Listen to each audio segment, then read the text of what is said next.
Assalamualaikum warahmatullahi wabarakatuh. So today we will explain about our workbook from the group 4. Jadi group 4, which is the member is me, Sri Mulyani, Musdalipa, Nabila Citra Ayulizani. So the theme of our group is Student Voice for the Future, speaking up about education and career readiness.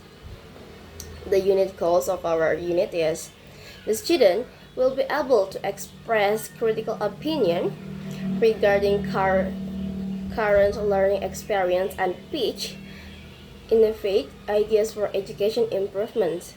They will demonstrate both professional communication and workplace ready competencies SDGs 4.4 through structure persuasive speaking task.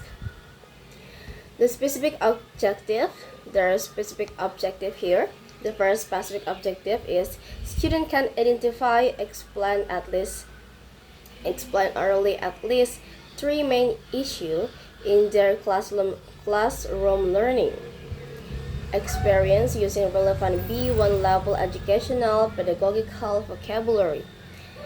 The second one, student can express professional opinions and provide constructive feedback orally regarding English curriculum using standard fixed expression for the B1 level. And the third, student can pitch at least 2 innovative ideas orally to improve the quality of English learning based on current industry needs through a 2-minute spontaneous orally presentation. And the fourth, student can actively participate in group discussion, workplace role plays taking by at least 2 turns to speak, maintaining arguments or negotiating to boost professional confidence. The learning outcomes. The student can name at least 5 vocational or pedagogical vocabulary items related to educational improvements and career readiness in English. The student can describe a classroom learning experience or issue using at least 3 connected sentences at B1 level. The student can use at least 3 professional sentence starters to express a formal opinion or propose a solution. The student can perform at least 2 turn role-play discussion managing conversational flow, turn taken in a simulated workplace or educational scenario.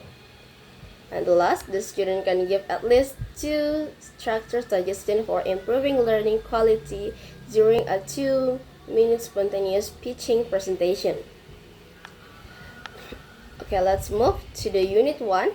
Building the voice vocabulary and expressing professional opinion. The section 1, vocabulary explanation. So in this page, pada halaman pertamanya, halaman ketiga ini, kami memperkenalkan 5 kosakata utama yang akan digunakan selama pembelajaran. Ada advocate, which is mean mendukung atau menyuarakan sesuatu. Ada implementation, sustainable, accountable, empowerment. Kemudian di halaman selanjutnya itu ada lanjutan vocabulary-nya. Di sini ada 5 juga. Yang pertama ada priority, information gap, professional, strategic plan, and policy maker.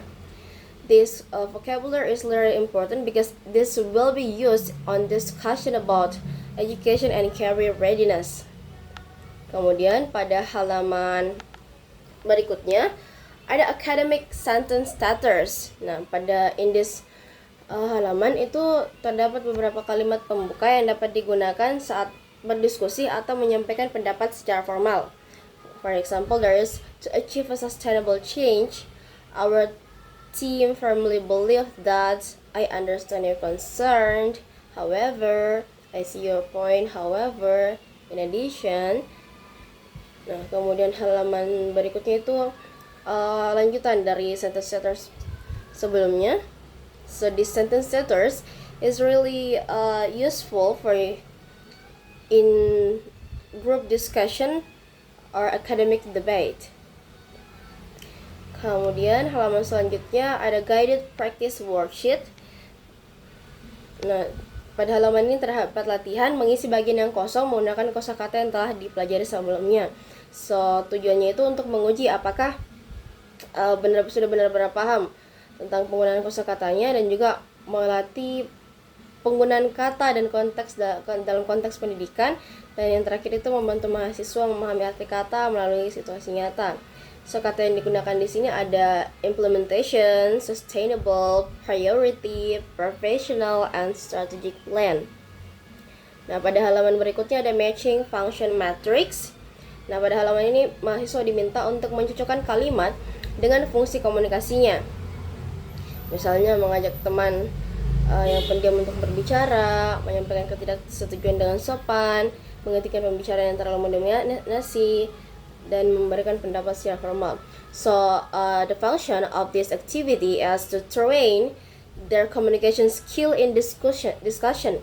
So, setiap siswa itu dapat berbicara politely, effective, and professional. Kemudian, itu saja.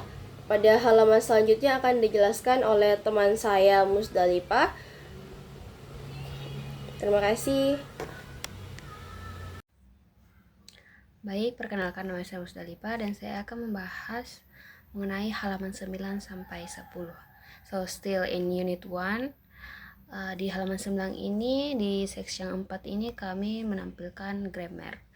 Jadi, sebelum memberikan mereka tugas atau tugas seperti role play, conversation, jadi di buku ini kami memberikan grammar untuk pola kalimat yang harus digunakan nantinya. Nah, grammar jadi sentence di sini kami memberikan 3 sentences.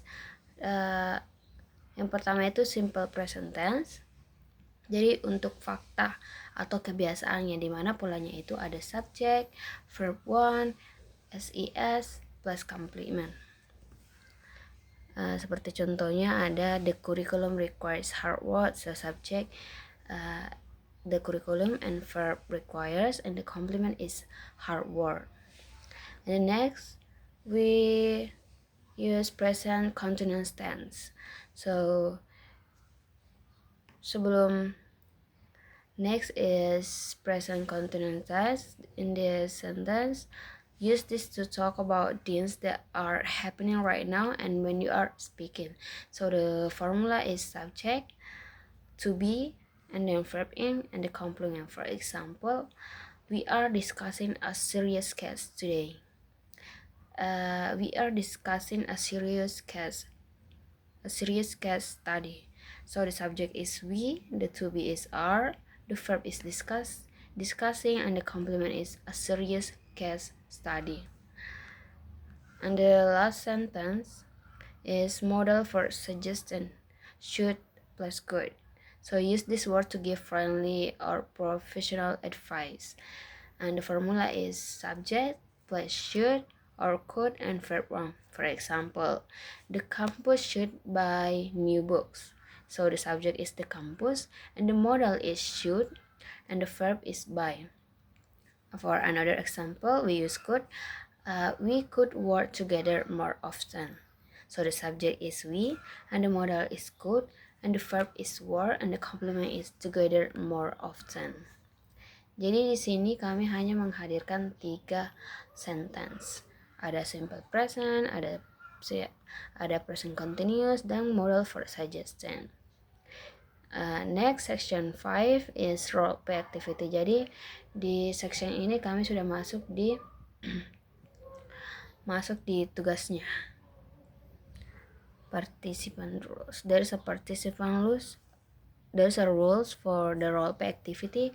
Number 1 is make a small group with 4 or 5 students, and the number 2 is choose one role card for each person, and the third one is every student must start at least 2 turns. So the stage 1 must be the guide case study. So read the 2 short story below. Jadi di sini student itu diminta membaca 2 cerita pendek lalu memahami masalah yang terjadi. Jadi story pertama itu The Quiet Classroom. Isi ceritanya itu kelas sangat sepi, dari 24 siswa itu hanya dua yang aktif menjawab, dan intinya itu siswa yang hanya mendengarkan. Banyak siswa takut salah grammar saat berbicara. Jadi masalah utamanya itu passive learning, belajar pasif. Jadi pelajaran yang bisa diambil dari sini adalah siswa harus lebih berani berbicara. Yang kedua, kebiasaan grammar adalah bagian dari proses belajar, dan guru perlu menciptakan suasana yang mendukung siswa untuk aktif.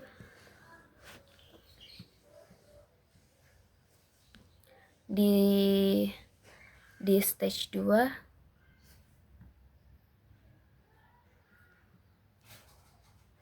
scenario and role cards.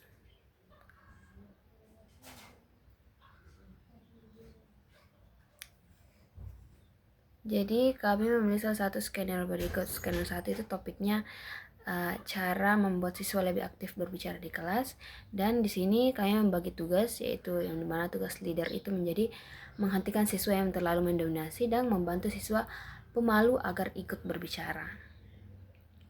Skenario 2 ini topiknya yaitu membahas perubahan kurikulum agar lebih banyak latihan speaking. Jadi pembagian perannya itu yang pertama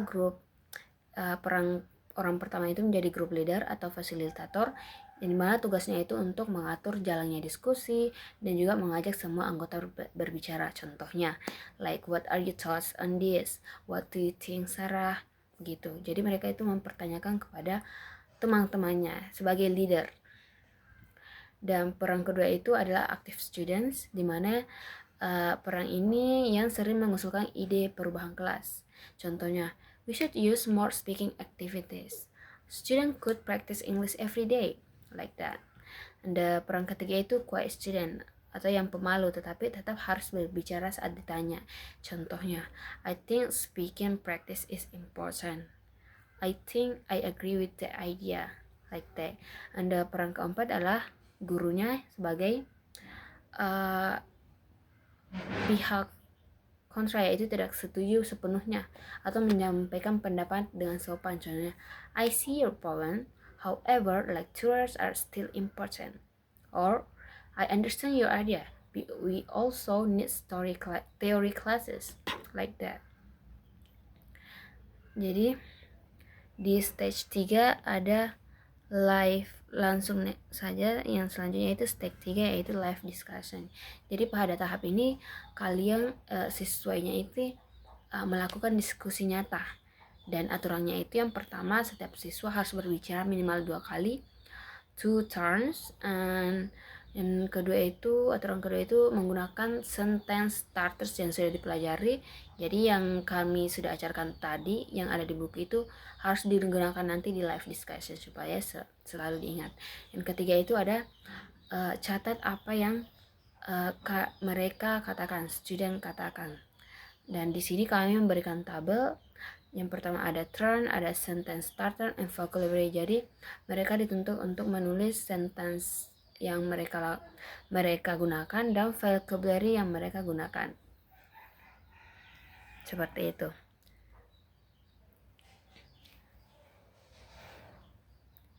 Jadi dari section 4 ini adalah role play activity. Maybe that's all from me. Assalamualaikum warahmatullahi wabarakatuh. Warahmatullahi wabarakatuh. Perkenalkan, nama saya Nabila Citra Rizani. Saya akan menjelaskan halaman 13 sampai 16, yang mana materi ini menjelaskan unit 2 yang berjudul Educational Pitch atau presentasi persuasif dalam bidang pendidikan. Nah, materi ini mengajarkan kita cara mengidentifikasi masalah pendidikan, menawarkan solusi, dan menyampaikan ide secara meyakinkan kepada audiens. Nah, ada pun di sini strategi persuasif dalam educational pitch. Ada beberapa strategi utama dalam educational pitch. Yang pertama itu pendekatan emosional atau playing to emotion.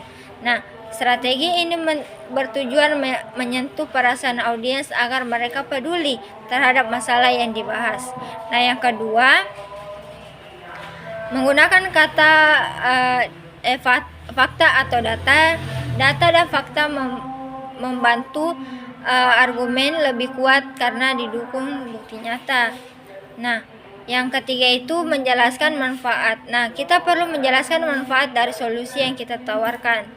Nah, contohnya, peningkatan fasilitas pendidikan dapat membantu siswa guru dan meningkatkan kualitas pendidikan secara keseluruhan.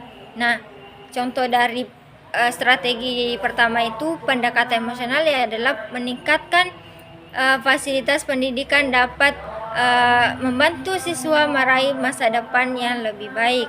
Nah, contoh kedua itu menggunakan fakta dan data. Nah, data dan fakta, siswa memiliki akses teknologi pendidikan biasanya memperoleh hasil belajar yang lebih baik daripada siswa yang tidak memilikinya. Nah, adapun topik pendidikan ini atau contoh masalah pendidikan yang dapat kita pilih adalah yang pertama, kurangnya paparan internasional.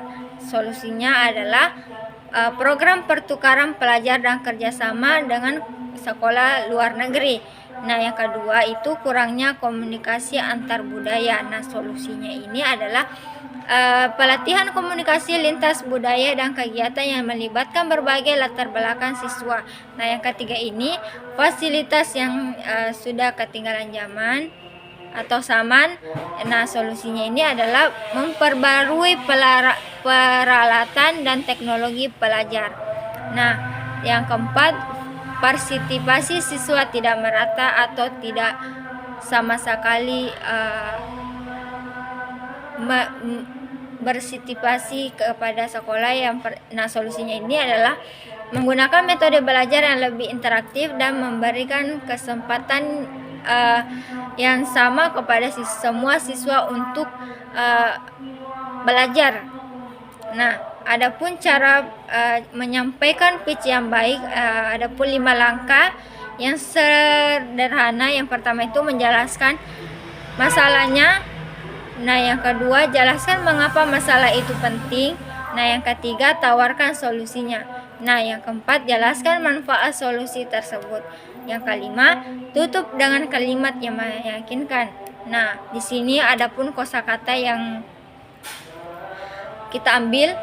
Nah, yang pertama itu advance ya atau mendukung, expose atau pemaparan, facilities atau fasilitas, information atau peningkatan, benefit atau manfaat, opportunity atau kesempatan, collaboration kerjasama, community atau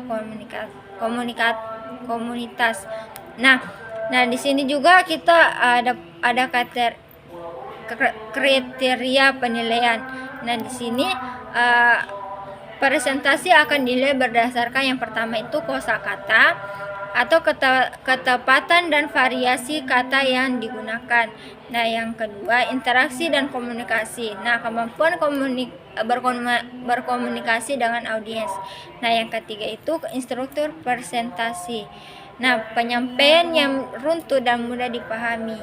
Nah, sebagai kesimpulan, educational piece adalah cara menyampaikan solusi terhadap masalah pendidikan secara persuasif. Nah, hal ini harus diperhatikan